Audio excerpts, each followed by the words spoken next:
তারা নিচ দিয়ে হলো ঘুষি দেওয়া শুরু করলো আমাদের। যাদেরকে নিয়ে পিছনে হাঁটে ওদের দিকে তাকাইলে আর হলো ইলেকশনের মন মাইন্ড চলে যায়। আমাদের কারোর প্রতি আসলে অভিযোগটা নেই, অভিযোগটা হলো সিস্টেমের প্রতি। সিস্টেমটা আমাদের ঠিক করতে হবে। এই ধরনের সমাজের পচা এবং ব্যাড পার্সনগুলো যাতে সংসদে না যেতে পারে। আপনি কি পারবেন? মির্জা আব্বাস কিন্তু আমাদের এখানে টাকা পয়সা দিয়ে থাকে, আমাদেরকে লালন পালন করে থাকে। একটা ক্যাম্পাসের ভিতরে ডিম কোথা থেকে আসে?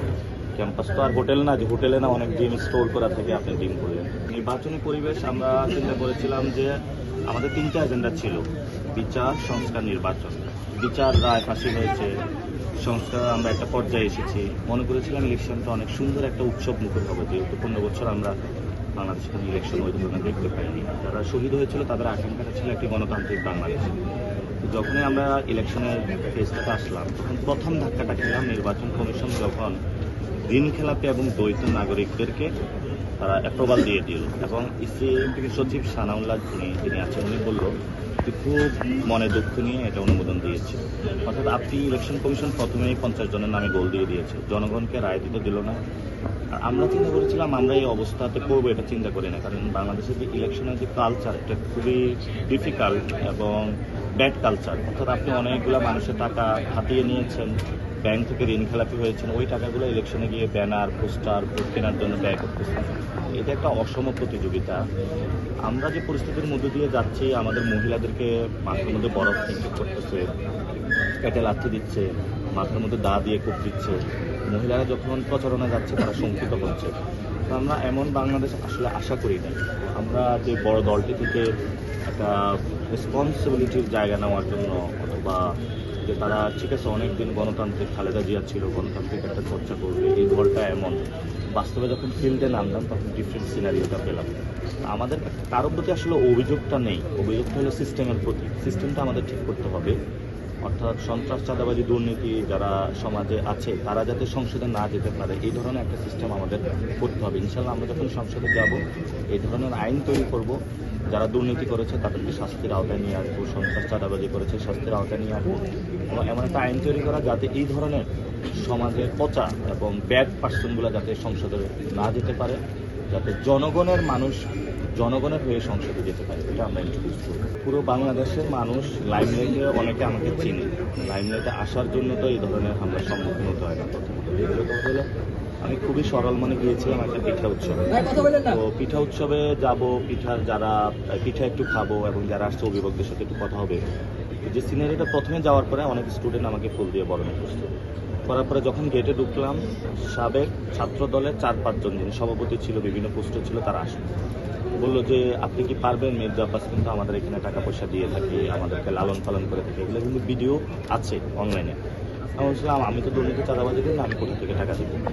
তো পরবর্তীতে তারা ধাক্কাধাক্কি শুরু করলো, মানে এটা তারা ইন্টেনশনালি এটা শুরু করেছে। একটা ক্যাম্পাসের ভিতরে ডিম কোথা থেকে আসে? ক্যাম্পাস তো আর হোটেল না যে হোটেলে না অনেক ডিম স্টোর করা থেকে আপনি ডিম করলেন। তো পরে মিডিয়াগুলো উপরে ছিল, তারা নিচ দিয়ে হলে ঘুষি দেওয়া শুরু করলো আমাদের, এবং অনেকের ইট পাটকেল নিক্ষেপ করা শুরু করলো। এবং তারা রাতে আবার আমি দেখলাম এটা নিয়ে প্রোপাগান্ডা শুরু করেছে। ওই ছেলেটার কিন্তু আঙুলটা এখনো ভাঙা, এটা এক্সরে করতে হবে, ওর এখন ফাটা এখনো ঠিক হয় না।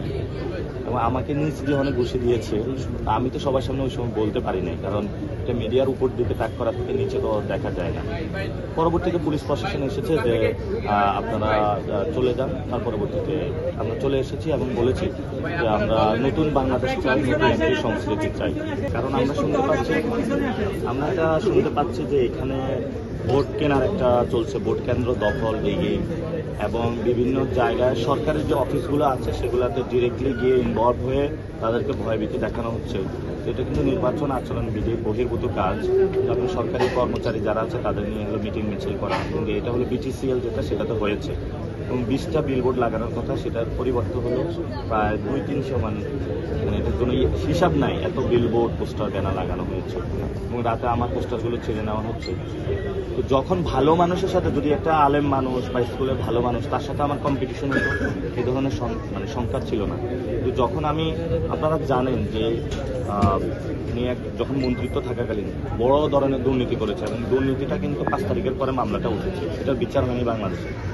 কমিশনার থাকাকালীন সন্ত্রাসী কার্যক্রম করেছে এবং এমন কোনো জায়গা নাই আপনি জোড়াসাঁকোর যে আপনার বিআরটিসির যে বুথ ডিপো আছে ওইখান থেকে হলো টাকা নিয়ে আসে, বিভিন্ন জায়গা থেকে চাঁদাবাজি সন্ত্রাসী করে। আর যদি একটা কথাই বলবো, যাদেরকে নিয়ে পিছনে হাঁটে ওদের দিকে তাকাইলে আর হলো ইলেকশনের মন মাইন্ড চলে যায়। এতগুলো সন্ত্রাসী একসাথে হাঁটতেছে রাস্তার মধ্যে, কি করবো? এই হলো অবস্থা। আর উনি একটা কথা বলে যে মানে একজন প্রস্তাবকারী এবং সমর্থনকারী থাকলে ইলেকশন করা যায় যে কোনো জায়গায়। উনি বারবার বলে আমার বাসা চাঁদপুরে, আমি কেন? উনিও তো কিশোরগঞ্জ থেকে আসছে। তারপরে হলো ঢাকাতে শুধু একজনেই কি থাকে, বাকিরাও তো তাহলে সব বাড়িওয়ালারা ইলেকশনে দাঁড়ানোর প্রয়োজন আছে।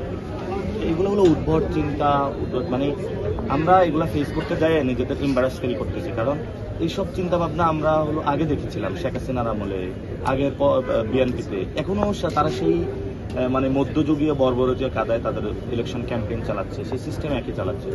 এটা কিন্তু যারা ইয়াং জেনারেশন এবং মহিলারা ভালোভাবে নিচ্ছে না।